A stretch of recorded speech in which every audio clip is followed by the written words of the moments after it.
పరమ సంతోషదాయకమైనటువంటి విషయం ఏమి అంటే శ్రావణ మాసంలో కృష్ణపక్షం ప్రారంభం కాగానే గాయత్రీ స్వరూపమైనటువంటి ఇంతమంది వేద పండితుల మధ్యలో కూర్చొని ప్రసంగం చెయ్యడం ఆనందమే. కానీ వారు కింద కూర్చోవడం, నేను పైన కూర్చోవడం ఒక్కటి మనస్సుకి కించిత్ క్లేశ కారణం.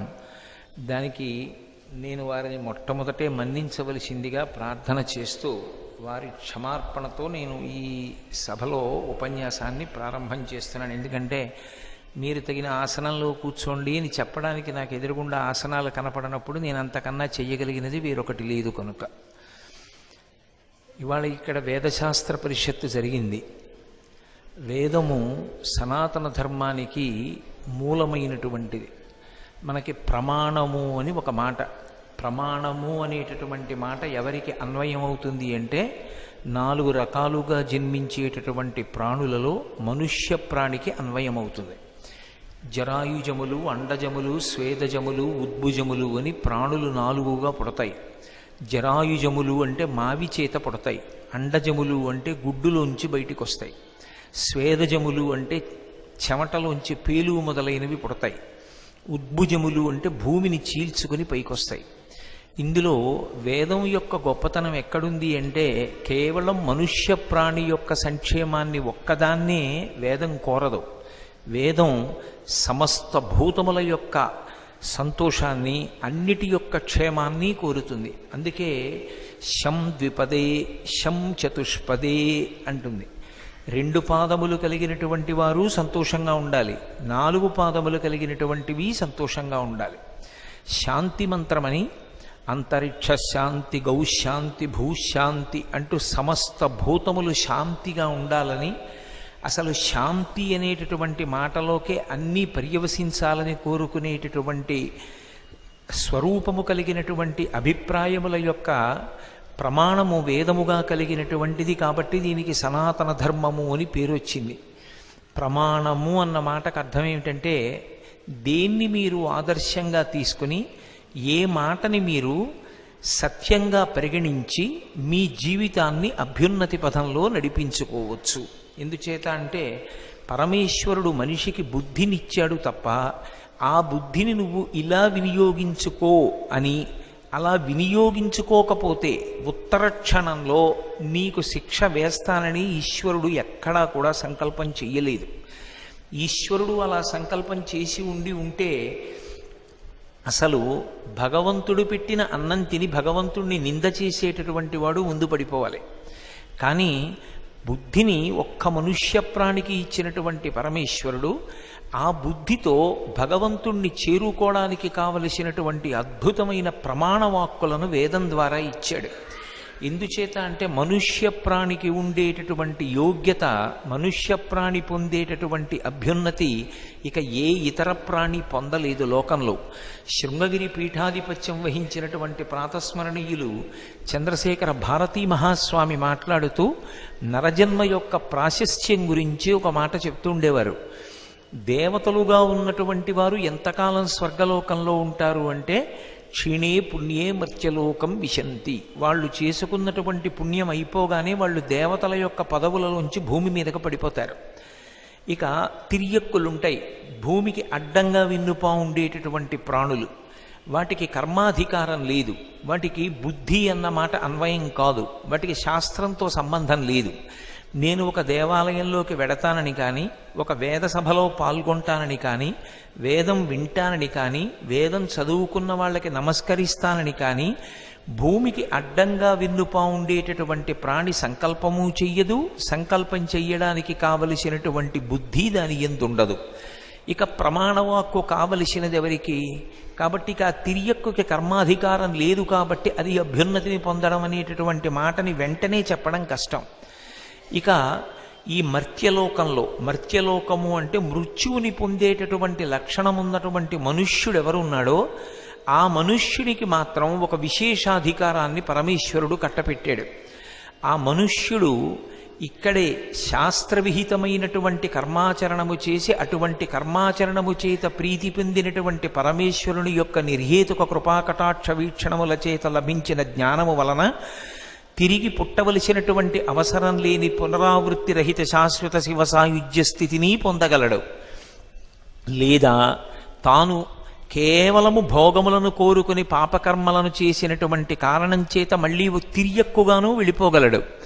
కొంత పుణ్యం చేసుకుని ఆ పుణ్యాన్ని అనుభవించి కొన్ని భోగాలు అనుభవించడానికి దేవతగానూ మారగలడు. దేవతలకి కర్మాధికారం లేదు. దేవతలు కర్మ చేసి అభ్యున్నతిని పొందలేరు. తిరియక్కులు కర్మ చెయ్యవు. కర్మ చేసేవాడెవరు? మనుష్యుడు ఒక్కడే. ఆ కర్మ చెయ్యకుండా ఏ మనుష్యుడు ఉండలేడు. ఏదో ఒక కర్మ చేస్తూనే ఉంటాడు మనుష్యుడు. కానీ కర్మ చెయ్యడం ప్రధానం కాదు. చేసిన కర్మ ఈశ్వరుడి వైపు నడిపించేదయ్యి ఉండాలి. నేను రాజమండ్రి వేదశాస్త్ర పరిషత్తులో పాల్గొని ఉపన్యాసం చెయ్యాలి అనుకుంటే రాజమండ్రి వైపుకు ప్రయాణం చేస్తే నేను ఇక్కడికి వస్తాను తప్ప ఏదో ప్రయాణం చెయ్యడం ఒక్కటే ప్రధాన ఉద్దేశ్యంగా పెట్టుకుని నేను అన్నవరం విశాఖపట్నం వైపు ప్రయాణం చేస్తే రాజమండ్రికి ఇంకా దూరం అయిపోతాను. ఎటు ప్రయాణం చెయ్యాలో అటు ప్రయాణం చేసిన వాడే లక్ష్యాన్ని చేరగలడు. ఒక్క మనుష్య ప్రాణికి పరమేశ్వరుడు నిలువుగా పెరిగేటటువంటి వెన్నెముక ఇచ్చాడు. అంటే దాని అర్థం ఊర్ధ్వముఖ చలనం చెయ్యగలిగినటువంటి వ్యక్తి మనుష్యుడు ఒక్కడే. దానికి ప్రమాణంగా స్వీకరించి ఏది పట్టుకుంటే అభ్యున్నతిని పొందుతాడో అటువంటి ప్రమాణాన్ని పరమేశ్వరుడే మనకిచ్చాడు. దానికే వేదము అని పేరు. వేదం ఒకటి, పరమేశ్వరుడు ఒకటి కాదు. వేదమే పరమేశ్వరుడు, పరమేశ్వరుడే వేదము. పరమేశ్వర ప్రోక్తము వేదము కాదు, వేదము ఈశ్వరుడు. ఎందుచేత అంటే వేదమునకు అపౌరుషేయము అని పేరు. అపౌరుషేయము అంటే ఒకరి చేత రచింపబడినది కాదు, అది శృతి. ధ్యానంలో ఉన్నటువంటి ఋషులకి పరమేశ్వరుని యొక్క వాక్కులు మంత్రరూపంగా వినపడ్డాయి. ఆ ఋషి దార్శనికుడి, ద్రష్టయి, ఆ మంత్రానికి ఋషి, ఆయన దాన్ని సంకలనం చేశాడు. వేదంలో ఆ మంత్రములు ఒక్కొక్క ఋషి ధ్యానమునందు వినడం వల్ల వచ్చాయి. అందుకు కదు వేదాహమేతం పురుషం మహాంతం ఆదిత్యవర్ణం తమసస్తు పారే సర్వాణి రూపాణి వితిత్య ధీర నామాని కృత్వాభివదన్యదాస్తే అని. అటువంటి భగవంతుని యొక్క వాక్కులు విని ఋషులు మనకి వేదాన్ని ఇచ్చారు. ఆ వేదమే ప్రమాణము. వేదము తప్ప వేరొక ప్రమాణము లేదు. వేదము పరమేశ్వరుని యొక్క ఊపిరి. ఊపిరిని విడిచిపెడితే మాట్లాడగలం. విడిచిపెడుతూ మాట్లాడాలంటే పీల్చాలి. పీలుస్తూ మాట్లాడడం మాత్రం సాధ్యం కాదు. నేనిప్పుడు మీతో ఉపన్యసించాలి అంటే నేను ముందు ఊపిరి పీల్చి ఆ ఊపిరిని వ్యయించేస్తూ నేను మాట్లాడాలి. అంతేకాని ఊపిరి తీస్తూ మాట్లాడండి అన్నారనుకోండి, అది సాధ్యం కాదు. నా ఉపన్యాసం వినాలి అంటే నేను ఇక్కడికి రావాలి. నా ఊపిరి వేరు, నేను వేరు కాదు. నేను నా ఊపిరి కలిసి ఉంటాం. నేను ఎప్పుడు ఉన్నాను అంటే నేను ఊపిరి ఎప్పుడు తీశానో అప్పుడు ఉన్నాను. ఉండను అన్న మాట ఎప్పుడు వస్తుంది అంటే నాకు ఊపిరి సంబంధం పోయినప్పుడు. కాబట్టి ఊపిరియే నేను, నేనే ఊపిరి. అలాగే పరమేశ్వరుడి యొక్క ఉచ్ఛ్వాస నిశ్వాసలే వేదం. ఆయన ఊపిరి వేదమైంది. ఆయన మాట అంటే ఆయన ఊపిరి. అందుకే వేదం ముందా ఈశ్వరుడు ముందా అన్న మాట రాదు. ఈశ్వరుడు ఎప్పుడు ఉన్నాడని మనం అనుకుంటామో అప్పుడే వేదం కూడా ఉంది. అందుకే ఈ ధర్మానికి సనాతన ధర్మము అని పేరు. సనాతనము అంటే కాలమునందు ఫలానా సమయంలో ఉన్నది అని ఊహించడం కానీ చెప్పడం కానీ సాధ్యం కానిది. అన్నిటికన్నా ముందు ఉన్నవాడెవరంటే పరమేశ్వరుడు. ఆ పరమేశ్వరుని యొక్క ఊపిరి వేదమైతే ఆయన ఎప్పుడున్నాడో వేదం కూడా అప్పుడే ఉంది. ఆ వేదాన్ని ఈశ్వరుడు ఎందుకు ఇచ్చాడు అంటే మనుష్యునకు బుద్ధినిచ్చాడు కాబట్టి శాస్త్రాన్ని ప్రమాణవాక్కుగా ఇచ్చి మీరు ఈ ప్రమాణాన్ని పట్టుకుంటే నన్ను చేరగలరు సుమా అని సంకేతించడానికి శాస్త్ర రూపంగా వేదాన్ని ఇచ్చాడు. శాస్త్రం అనే మాట దేనికి అన్వయం అవుతుంది అంటే వేదానికే అన్వయం అవుతుంది. అందుకే వేదశాస్త్ర పరిషత్ అంటారు. శాస్త్రము అంటే శాసనాత్ శంసనాత్ ఇది శాస్త్ర. శాసించి చెప్పేది, నిర్భయంగా చెప్పేది, రాజశాసనంలా చెప్పేది ఏదో దాన్నే శాస్త్రం అంటారు. వేదంలో ఎక్కడ రాజీ పడడం అనేటటువంటిది ఉండదు. బ్రతిమాలి చెప్పడం ఉండదు. నువ్విలా చెయ్యవలసినదే.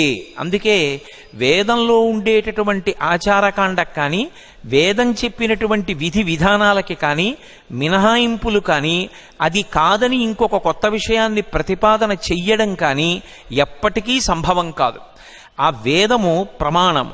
వేదము వినా వేరొక ప్రమాణము లేదు. మనిషి అభ్యున్నతిని పొందాలి అంటే, భగవంతుణ్ణి చేరుకోవాలి అంటే, చేసిన కర్మ ఈశ్వరుడికి ప్రీతి కలిగించేది అవ్వాలి అంటే ఒక్క వేదాన్ని ప్రమాణంగా తీసుకుని మాత్రమే కర్మ చెయ్యాలి తప్ప వేరొకటి ఏది ప్రమాణంగా స్వీకరించినా ఆ కర్మ పరమేశ్వరుణ్ణి చేరుకునేటటువంటి మార్గంలో ప్రతిబంధకంగా తయారవుతుంది. అందుకే శంకర భగవత్పాదులు అవతార పరిసమాప్తి చేస్తుంటే శిష్యులు వారి దగ్గరికి వెళ్ళి, మీరు ఇంత పెద్ద వాంగ్మయాన్ని ఇచ్చారు కదా, ఇంత వాంగ్మయాన్ని మేము ఎప్పటికీ చదువుతాం, మీరు సూక్ష్మంగా మేము అనుష్ఠించవలసినటువంటి విషయాన్ని మాకు చెప్పండి అని అడిగితే, జగద్గురువులైనటువంటి శంకర భగవత్పాదులు అవతార పరిసమాప్తి సమయంలో శిష్యులకు అందించినటువంటి సందేశం వేదో నిత్యమధీయతాం తదుదితం కర్మస్వనుష్ఠీయతాం. వేదాన్ని ప్రమాణవాక్కుగా స్వీకరించండి, రోజు వేదం చదువుకోండి, ఆ వేదం ఎలా చెప్పిందో అలాగే ప్రవర్తించండి తప్ప వేదం చెప్పనటువంటి రీతిలో ప్రవర్తించకండి. అది మీ యొక్క సమస్త అభ్యున్నతులకు కారణమవుతుంది. వేదం చెప్పినట్లుగా మనం బ్రతకడానికే ధర్మము అని పిలుస్తారు. ధర్మము అన్న మాటకు అర్థం, ఎవడికి తోచింది వాడు చేసి ధర్మాన్ని పట్టుకున్నానంటే ధర్మాన్ని పట్టుకున్నవాడు కాడు. ధర్మము అన్న మాటని అమరకోశం వ్యాఖ్యానం చేసింది, ధ్రియతేవా జనైరితి ధర్మం. ఏది పట్టుకోవాలో అది పట్టుకున్నవాడెవడో వాడే ధర్మాన్ని పట్టుకున్నవాడు. ఏది పట్టుకోవాలి? పట్టుకోవడం అంటే అనుష్ఠించడం. ఒక కర్మ చేసేటప్పుడు ఇలాగే చెయ్యాలని చెయ్యడం. ఏది చెప్పినట్టు చేస్తే ధర్మం అవుతుంది? నేను చెప్పినట్టు చేస్తే ధర్మం అవదు, లేకపోతే వేరొక ఆయన చెప్పినట్టు చేస్తే ధర్మం అవదు. ఎవరు చెప్పినట్టు చేస్తే ధర్మం అవుతుంది అంటే ఒక్క వేదం చెప్పినట్టు చేస్తేనే ధర్మం అవుతుంది. అందుకే ఆ వేదాన్ని అంత జాగ్రత్తగా రక్షించారు ఋషులు. వేదము ఎక్కడ పుస్తకములలో వ్రాయబడి ఇంటి దగ్గర కూర్చుని చదువుకునే అవకాశం ఉండదు. వేదం గురు శిష్యుల మధ్య ప్రబోధ రూపంగా, ప్రవాహ రూపంగా వస్తుంది. అందుకే దానికి శృతి అని పేరు. చెవి ప్రమాణమై ఉంటుంది. గురువుగారు కూర్చుని పాఠం చెప్తుంటే ఉదాత్త అనుదాత్త స్వరిత స్వరములతో ఆ మంత్రాన్ని పలుకుతుంటే ఎక్కడ మంత్రాన్ని ఎలా పలకాలో గురువుగారిని చూసి ఆ గురువుగారి దగ్గర శిష్యుడు తెలుసుకుంటాడు. తెలుసుకుని ఆ గురువు ఎలా పలికారో అలాగే శిష్యుడు కూడా పలుకుతూ ఉంటాడు. ఎక్కడా కూడా ఉచ్చారణ యందు కాలగతిలో శతాబ్దములు మారిపోతున్నా సరే వేదమంత్రాలలో ఎక్కడా పొరపాటు రాకుండా ఉండడం కోసం అంత జాగ్రత్త ప్రమాణవాక్యంలో తీసుకున్నటువంటి ధర్మం ఏదైనా ఉంటే, విశ్వాసం ఏదైనా ఉంటే సనాతన ధర్మం ఒక్కటే. అందుకే వేదం నేర్చుకోవడం అంటే అదొక పరమ పవిత్రమైనటువంటి కర్మ. విద్యాస్థానము అని పిలిచారు వేదాన్ని. ఏది తెలుసుకున్న తరువాత మనుష్యుడు వేరొకటి తెలుసుకోక్కర్లేదు, ఏది తెలుసుకోవడం వల్ల జీవితం పండిపోతుందో దానికే వేదమని పేరు. వేదమునకుండేటటువంటి శక్తి ఎటువంటిది అంటే, సాధారణంగా ఒక మంత్రం విస్ఫోటన శక్తిని విశేషంగా కల్పించాలి అంటే పెదవులు కూడా కదపకుండా లోపల జపం చేస్తే ఎక్కువ ఫలితం వస్తుంది. కానీ వేదమంత్రాలకి సంబంధించినంత వరకు ఎంత పైకి ఎంత బిగ్గరగా చదివితే అంత గొప్ప శక్తి వస్తుంది. వేద మంత్రములను విన్నంత మాత్రం చేత ఆ వేద మంత్రముల యొక్క స్వరం, ఆ శబ్దశక్తి వాతావరణంలో ప్రవేశించినంత మాత్రం చేత చెట్లు కూడా విశేషంగా పుష్పిస్తాయని, బాగా పళ్ళు పండుతాయని, కాయలు కాస్తాయని, ఆవులు పాలిస్తాయని, లోకమంతా శాంతి పొందుతుంది అని మనకి ఋషులు దాన్ని స్థిరీకరించారు. సామవేదమని ఇప్పుడే మహాపురుషులు వారు చదివారు. దాని పేరే సామవేదం. సామ అంటే శాంతి అని. అది దీర్ఘస్వరంతో ఉంటుంది. దీర్ఘస్వరంతో ఉండేటటువంటి ఆ సామవేదం పాడుతూ ఉండగా దాన్ని విన్నంత మాత్రం చేత పశుర్వేత్తి శిశుర్వేత్తిర్వేత్తిగా నరసం ఫణిహి అన్నట్లుగా పసిపిల్లల దగ్గర నుంచి పెద్దల వరకు ఎంత ప్రశాంతతనో పొందుతారు. ఇందాక వారొక్క 5 నిమిషాల సేపు చదివారంతే. కానీ ఆ 5 నిమిషాలలో వచ్చినటువంటి శబ్ద తరంగములు సమస్త ఉద్వేగములను అణచి, పొంగుతున్న పాల మీద నీళ్లు పడితే పాలు ఎలా కిందకి వెళ్ళిపోతాయో అలా మనలో ఉండేటటువంటి ఉద్వేగాలను అణచి సమస్తమైన భూతములయందు శాంతిని కల్పించగలిగినటువంటి దీర్ఘస్వరంతో కూడుకున్నటువంటి మంత్రభాగం సామవేదం. వేదానాం సామవేదోస్మి అంటాడు భగవానుడు. వేదములలో సామవేదాన్ని నేనే అంటాడు. అటువంటి వేదం పైకి చదివినంత మాత్రం చేత విశేషమైనటువంటి శక్తినిస్తుంది. మీరు ఏదైనా ఒక వాక్యాన్ని పట్టుకుని దాని అర్థం తెలియకుండా అదే పనిగా చదివారనుకోండి, దాని వలన ఏ ప్రయోజనం వస్తుంది అని నన్ను అడిగితే ఈ ప్రయోజనం వస్తుంది అని చెప్పడం కష్టం. రాముడు దశరథుని కుమారుడు అని, రాముడు దశరథుని కుమారుడు అన్న వాక్యానికి అర్థం తెలియని వ్యక్తి 1000 మాటలు చదివాడు అనుకోండి, ఇప్పుడు అతనికి ఏ ఫలితం వచ్చింది అని నన్ను అడిగారు అనుకోండి, ఆయనకు ఫలితం వచ్చిందని చెప్పడం కష్టం. కానీ రామనామం 1000 మాటలు పలికాడు కాబట్టి బహుశः నామోచ్చారణ ఫలితం కలగచ్చు. కానీ వేదమంత్రం అలా కాదు. వేదమంత్రం చెప్పేటటువంటి వ్యక్తికి వేదమంత్రం యొక్క అర్థం తెలిసి ఉండొచ్చు, తెలియకపోవచ్చు. వేదమంత్రాన్ని వింటున్నవాడికి వేదమంత్రం యొక్క శక్తి, దాని అర్థం తెలియచ్చు, తెలియకపోవచ్చు. కానీ వేదాన్ని చదివినంత మాత్రం చేత ఆ వేద మంత్రముల యొక్క శబ్ద తరంగములు వాతావరణంలో ప్రవేశించినంత మాత్రం చేత సమస్త భూతములు కూడా సంతోషాన్ని పొందుతాయి, అందరూ శాంతిని పొందుతారు. ఆఖరికి వృష్టిని కురిపించడానికి, అంటే ఎక్కడో అంతరిక్షంలో ఉండిపోయినటువంటి నీటితో కూడుకున్న మేఘాల్ని భూమండలం మీదకి పిలిచి ఇక్కడ వర్షించేటట్టుగా చేయగలిగినటువంటి శక్తి కూడా దేనికున్నది అంటే ఒక్క ఆ వేద మంత్రములకే ఉన్నది. ఆ మంత్రములు అంత శక్తివంతములు.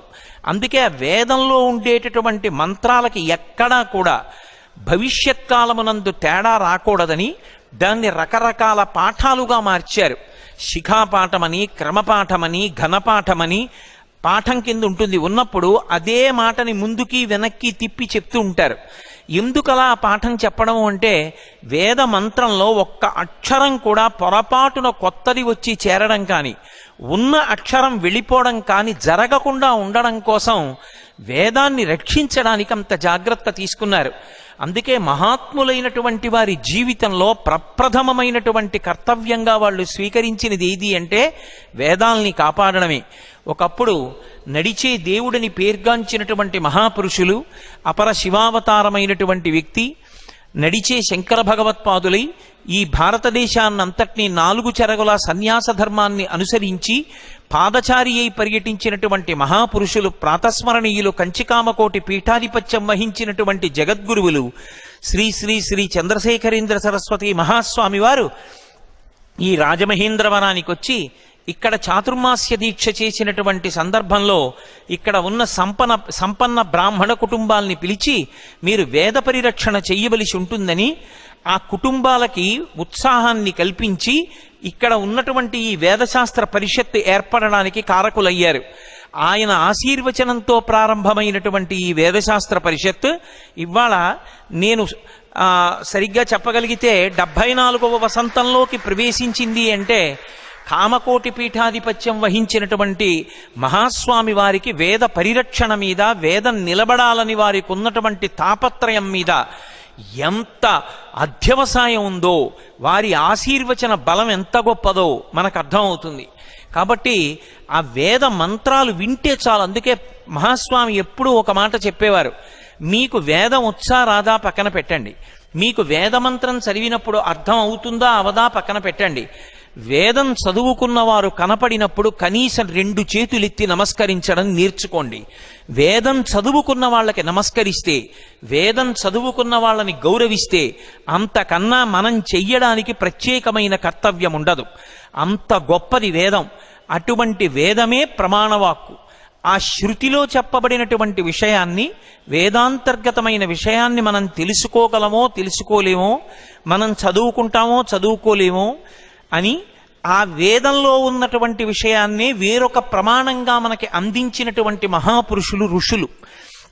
అందుకే ఋషుల చేత చెప్పబడినటువంటి ధర్మసూత్రములను స్మృతులు అని పిలుస్తారు. గౌతమ మహర్షి వేదంలో ఉన్నటువంటి కొన్ని మంత్రములను తీసి క్రోడీకరించి అందించారు. వాటిని గౌతమ స్మృతి అంటారు.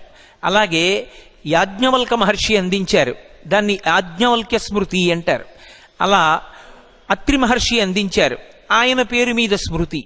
అలా ఒక్కొక్క ఋషి శృతిలో ఉన్నటువంటి సూత్రములని తీసి మంత్రములని తీసి అనుష్ఠించడానికి యోగ్యమైన రీతిలో సంకలనం చేసి మనకిచ్చారు. మనం వేదం చదువుకోలేకపోతే కనీసం స్మృతి గ్రంథాలని చదువుకోవాలి. అందుకే స్మృతి ఎప్పుడూ కూడా వేదం నుంచి విడివడదు. అందుకే శృతిని పాటించే వాళ్ళని శ్రౌత ధర్మం అంటారు, స్మృతిని పాటించే వాళ్ళని స్మార్తులు అంటారు. స్మార్తుల యొక్క ధర్మానుష్ఠానానికి శ్రౌతి యొక్క ధర్మానుష్ఠానానికి తేడా ఉండదు. ఎందుకంటే శృతిలో ఏది చెప్పారో స్మృతిలో అదే చెప్తారు. కాళిదాస మహాకవి రఘువంశ కావ్యం చేస్తూ ఒక మాట అంటాడు, శృతేరివార్ధం స్మృతిరన్వగచ్చత్ అంటాడు. దూడ ఆవు వెంట ఎలా వెడుతుందో అలా స్మృతి శృతిని అనుసరించి వెడుతుంది. వేదంలో ఉన్నదాన్ని స్మృతి గ్రంథాలు చెప్తాయి. వేదం తెలియకపోతే ప్రమాణంగా స్మృతిని స్వీకరించాలి. నాకు శృతి స్మృతి కూడా తెలియవండి అంటే అప్పుడు పురాణాన్ని స్వీకరించాలి. పురాణం ఎందుకు వింటారు అంటే పురాణం 5 లక్షణముల చేత ఉంటుంది. సర్గశ్చ ప్రతిసర్గశ్చ వంశో మన్వంతరానిచ వంశానుచరితం చైవ పురాణం 5 లక్షణం. వేదంలో ఉన్న విషయాన్ని భూతద్దంలో పెట్టి చూపిస్తుంది. చరిత్ర వేరు, పురాణం వేరు. పురాణమునకు ఇతిహాసము అని పేరు. ఇతిహాసము అంటే ఇతిహాసం, ఇది ఇట్లే జరిగినది, ఇది ఇలా జరగలేదు, కాల్పనికము, ఎవరో కృతకంగా రచించినటువంటిది కాదు. యథార్థముగా ఏది జరిగిందో దాన్నే మనకి పురాణ రూపంలో అందిస్తారు. అందుకే పురాణంలో మీకు కనపడేటటువంటి వ్యక్తులను ఎప్పుడూ కూడా పాత్రలని పిలవకూడదు. పాత్రలు అని పిలిస్తే దాని అర్థం ఏమిటి అంటే అవి సత్యములు కావు, కల్పన చేయబడినవి అని గుర్తు. ఎవరో కూర్చుని ఒక పుస్తకాన్ని రచన చేశాడనుకోండి, ఆయన ఒక కథని సృజించాడు. అప్పుడు అందులో ఉన్నటువంటి పాత్రలని పాత్రలు అంటారు, తండ్రి తల్లి అన్న తమ్ముడు వాళ్ళని. కానీ రామాయణంలో రామచంద్రమూర్తి యొక్క జీవితం కానీ, మహాభారతంలో చెప్పబడిన విషయాలు కానీ, భాగవతాదులలో చెప్పబడిన విషయాలు కానీ చరిత్ర కావు, అవి ఇతిహాసం. అంటే అలాగే జరిగినవి. అందుకే శ్రీరామాయణంలో వాల్మీకి మహర్షి కూడా వ్యక్తి, మహాభారతంలో వ్యాస మహర్షి కూడా ఒక వ్యక్తి. అందులో వారికి కూడా భాగం ఉంది. అది కల్పించి రచింపబడలేదు. చరిత్రలో ఉండేటటువంటి పరిమితి, పురాణానికి ఉండేటటువంటి విశాలమైన దృక్పథము వేరుగా ఉంటాయి. చరిత్ర ఒక వ్యక్తి జీవితం ఎక్కడ పరిసమాప్తమైందో అక్కడ ఆగిపోతుంది.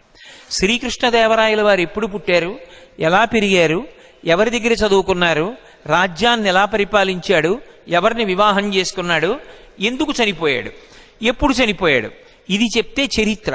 కృష్ణదేవరాయలు వారనబడేటటువంటి పేరుతో ఆ జీవుడు అంత సంస్కార బలంతో రావడానికి కారణం ఏమిటి, ఆ జీవుడు అంతకు ముందు ఏ పుణ్యం చేస్తే అటువంటి సంస్కార బలాన్ని పొందాడు, కృష్ణదేవరాయల వారిగా ఒక శరీరంలో ఉన్నప్పుడు ఏం చేశాడు, ఆ చేసినటువంటి కర్మల యొక్క ఫలితం చేత శరీరం పడిపోయేటప్పుడు చిట్ట చివరి ఆలోచనగా ఏది ఆయనలో ఉంది, ఆ ఆలోచన కారణం చేత శరీరం పడిపోయిన తర్వాత కృష్ణదేవరాయల వారి జీవుడు ఏమయ్యాడు, ఇది చెప్పగలిగినది పురాణము.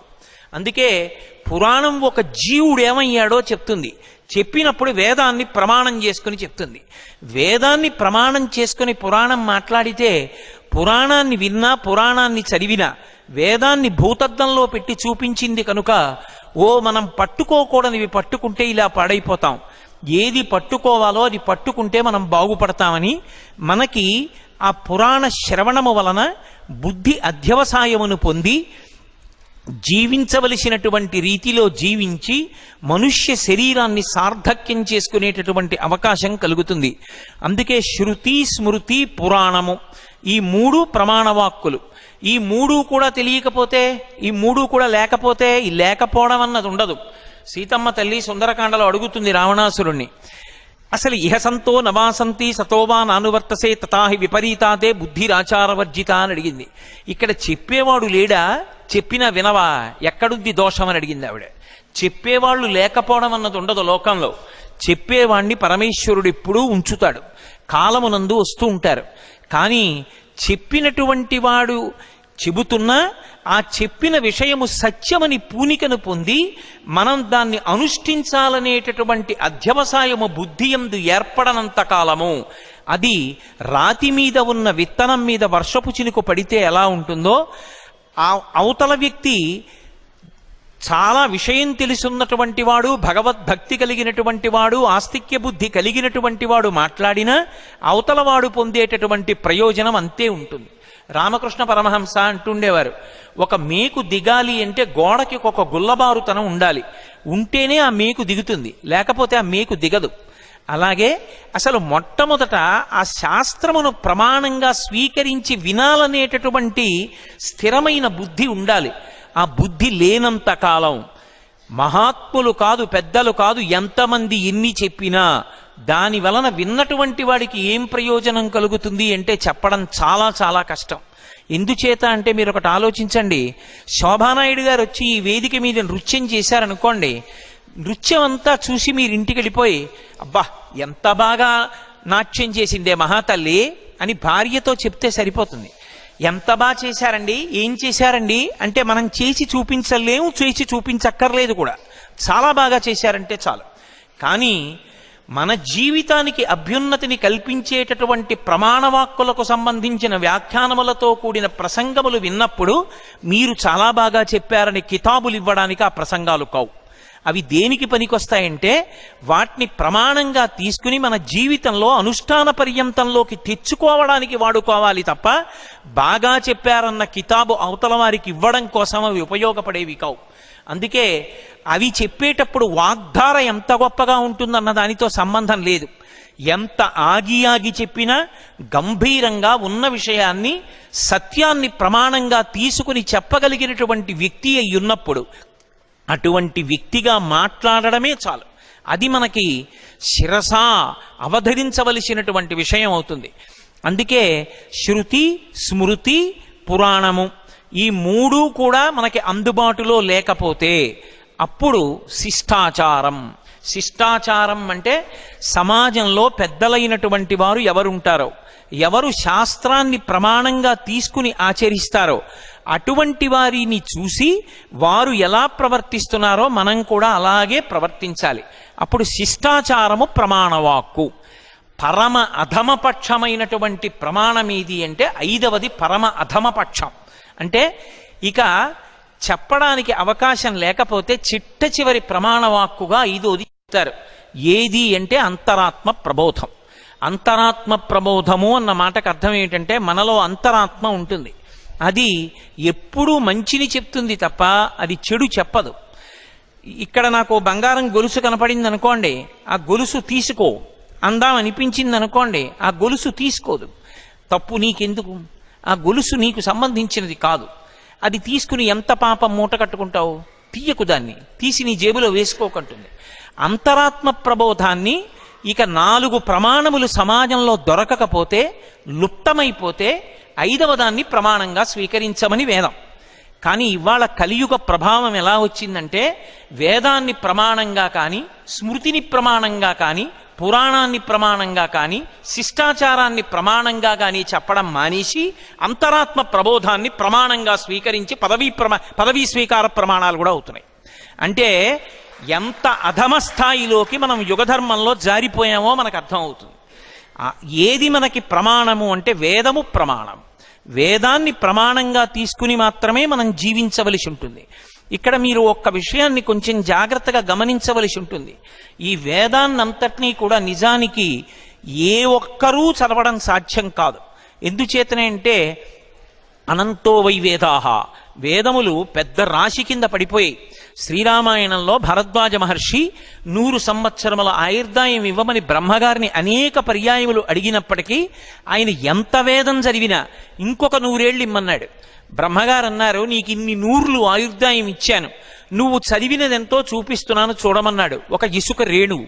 నువ్వు చదవవలసినది చూపిస్తానన్నాడు, పర్వతం అంతుంది. అనంతో వై వేదాహ, అంత వేదాన్ని కలియుగంలో ఉండేటటువంటి వాళ్ళ ఆయుర్దాయం చూస్తే 100 సంవత్సరాలు. శతమానం భవతి శతాయు పురుషస్య తేంద్రియ ఆయుష్దేవేంద్రియే ప్రతిష్టతి. ఎక్కడో మహానుభావులు, పరమధర్మాత్ములు, నాదోపాసన చేసినటువంటి శ్రీపాద పినాకపాణి గారి వంటి వారైతే 100 సంవత్సరములు ఉంటున్నారేమో. 100 సంవత్సరములు పరిపూర్ణాయుర్దాయాన్ని పొంది కణజాలం విచ్ఛిన్నమైపోకుండా విషయాలు జ్ఞాపకంలో ఉండి ఇంకా భగవంతుడి గురించి విచారణ చెయ్యగలిగినటువంటి దక్షతతో కూడుకున్న శరీరములు 100 సంవత్సరములు వచ్చినా ఎక్కడున్నాయి? లేవు. కామకోటి పీఠాధిపత్యం వహించిన మహాపురుషుల పరమాచార్య స్వామి 96వ సంవత్సరంలో కూడా సన్యాస ధర్మాన్ని అనుసరించి ఆ ఎదురుగుండా వెడుతున్నటువంటి ఒక రిక్షా బండిని చేత్తో పట్టుకుని కాలినడకన భారతదేశం అంతా తిరిగి కామకోటి పీఠాన్ని చేరుకుని ఇక నేను పీఠంలో ఉండిపోతానని సంకల్పం చేసి కామకోటి పీఠం దగ్గరికి వచ్చి రిక్షా విడిచిపెట్టారు. చక్రం విరిగిపోయింది. అంటే ఇక నువ్వు బహుశः పర్యటించవని చెప్పిందో ఏమో ఆ ఈశ్వరవాక్కు. ఆ తరువాత ఆయన పీఠంలో ఉండిపోయారు. ఆయన 99 ఏళ్లు పూర్తయిన తర్వాత కూడా ఇప్పటికీ మాకు తెలుసు, మా గోపాలకృష్ణ గారికి తెలుసు, హైదరాబాద్లో ఉన్నారు, Andhra bank chief general manager చేసి రాజుగారని. ఆయన అలా వెడుతుంటే మౌనంలో మహాస్వామి కూర్చుని ఉన్నారు. దూరం నుంచి పంపిస్తున్నారు చూసేవాళ్ళని. ఆయన ఇలా కళ్ళెత్తి చూసి ఇలా అన్నారు. ఆ గబగబా వెళ్ళాడు ఆ వ్యక్తి లోపల. ఆయన రాజుగారిని తీసుకెళ్లారు. ఇదేమిటి నన్ను పిలిచారని ఆయన తెల్లబోయారు. ఆయన అంత దూరం నుంచి చూసి, మీ నాన్నగారు సన్యసించారు, నువ్వు ఒక సన్యాసి కుమారుడవు కాబట్టి నువ్వు పీఠంలో భోజనం చేసి వెళ్ళు, భోజనం చేయకుండా వెళ్ళకన్నారు. 100 సంవత్సరముల వయస్సు వచ్చిన తరువాత కూడా అలా చూసేటప్పటికి చెప్పగలిగినటువంటి దైవశక్తితో ఉండేవారు. అది వారి అనుష్ఠాన బలం, వారి ధార్మిక శక్తి. అటువంటి స్థితిని అందరం పొంది ఉండలేం. అందుకే అనంతమైనటువంటి వేదరాశిని మనం చదవలేమని మహానుభావుడైనటువంటి శ్రీమన్నారాయణుడు వ్యాసుడిగా అవతారాన్ని స్వీకరించి కలియుగంలో ఉండేటటువంటి జనుల యొక్క ఆయుర్దాయాన్ని, వాళ్ళ యొక్క జీవితంలో ఉండేటటువంటి పరిమితుల్ని దృష్టిలో పెట్టుకున్నాడు. అలసులు మందబుద్ధియుతులు అల్పతరాయువులు ఉగ్రరోగ సంకలితులు మందభాగ్యులు సుకర్మములెవ్వియు చెయ్యజాలరీ కలియుగమందు మానవులు కావున ఎయ్యది సర్వసౌఖ్యమయ్యలవడు ఎమిటంబడము ఆత్మకు శాంతి మునీంద్ర చెప్పవే అంటాడు శుకబ్రహ్మ. అలసత్వంతో, తమోగుణంతో, అల్పాయుర్దాయంతో, ఉగ్రమైనటువంటి వ్యాధులతో, తక్కువ ఐశ్వర్యంతో, లోభగుణంతో, పుణ్యకర్మాచరణమునందు అనురక్తి లేకుండా ఉన్న బుద్ధితో కలియుగమునందు మనుష్యులుంటే అటువంటి వాళ్ళు వేదాన్నంతటినీ చదవలేరని ఆ వేదాన్ని విభాగం చేసిన మహానుభావుడు వ్యాసుడు. అందుకే మహాస్వామి ఎప్పుడూ ఒక మాట చెప్తుండేవారు, ఎక్కడ వేదశాస్త్ర పరిషత్తు సమావేశం పెట్టినా వ్యాసుని యొక్క మూర్తి లేకుండా, వ్యాసుని చిత్రపటం లేకుండా వేదశాస్త్ర పరిషత్తు నిర్వహించవద్దు అని చెప్తుండేవారు. కలియుగంలో వేద విభాగం చేసిన మహానుభావుడు వ్యాసుడు. ఆయన వేదాన్ని ఋగ్వేదము, యజుర్వేదము, సామవేదము, అథర్వణ వేదము అని 4గా విభాగం చేశాడు. రుక్కులన్నీ స్తోత్రాలు. అవి సూక్త రూపములై అగ్ని మంత్రంతో ప్రారంభమై దేవతలని స్తుతి చేసేటటువంటి పాఠాలుగా ఉంటాయి. యజ్ అన్న మాటకు అర్థమే ఆరాధన. శ్రీరామాయణంలో హనుమ రామచంద్రమూర్తి గురించి మాట్లాడుతూ యజుర్వేద వినీతశ్చ వేదవిద్భి సుపూజిత ధనుర్వేదే చ వేదేషు వేదాంగేషు చ నిష్ఠిత అంటాడు. యజుర్వేదము అంటే అనుష్ఠానానికి పనికొస్తుంది. ఋగ్వేదంలో ఉండేటటువంటి సూక్తాల్ని మంత్రాల్ని తీసుకుని యజమాని యొక్క కామ్యాన్ని తీర్చడానికి దేవతలను ఏ రకంగా ఆరాధన చెయ్యవచ్చు, యజ్ఞంలో హోమ ప్రక్రియ ఎలా నిర్వహణ చెయ్యవచ్చు, ఆ మంత్రములతో సంకలనం చేసి హవిస్సు ఇచ్చి ప్రీతి పొందిన దేవతల యొక్క అనుగ్రహం చేత ఎలా అభ్యున్నతిని పొందవచ్చన్న విషయాన్ని మనకి వివరణ చేసేటటువంటి వేదం యజుర్వేదం. ఆ యజుర్వేదం అంత గొప్ప శక్తిని పొందడానికి కారణం ఆ యజుర్వేదంలో శ్రీరుద్రం ఉండడం.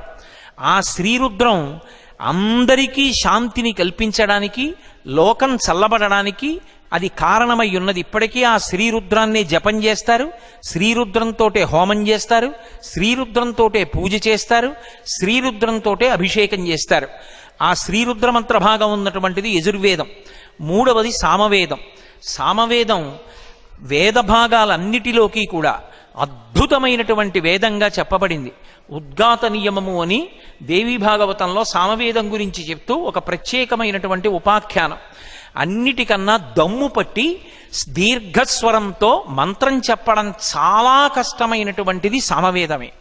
సామవేదం ఇవాళ 5 నిమిషాలే చదవమన్నారు, కానీ నిజంగా పండితులు సామవేదం చదువుతుంటే అద్భుతం, పరవశించిపోయాను నేను. ఆ సామవేదం శాంతికారకం.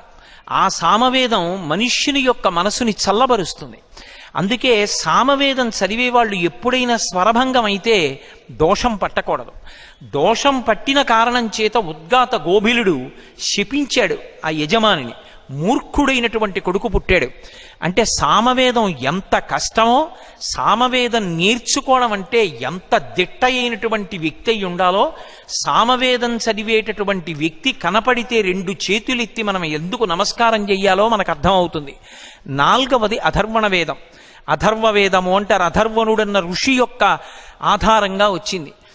అధర్వణ వేదం చదువుకునేటటువంటి వాళ్ళు మళ్ళీ ఉపనయనం చేసుకుంటూ ఉంటారు. ఎందుకనంటే గాయత్రీ మహామంత్రంలో ఉండేటటువంటి 3 పాదాలు ఋగ్వేదము, సామవేదము, యజుర్వేదములకు సంబంధించినవి.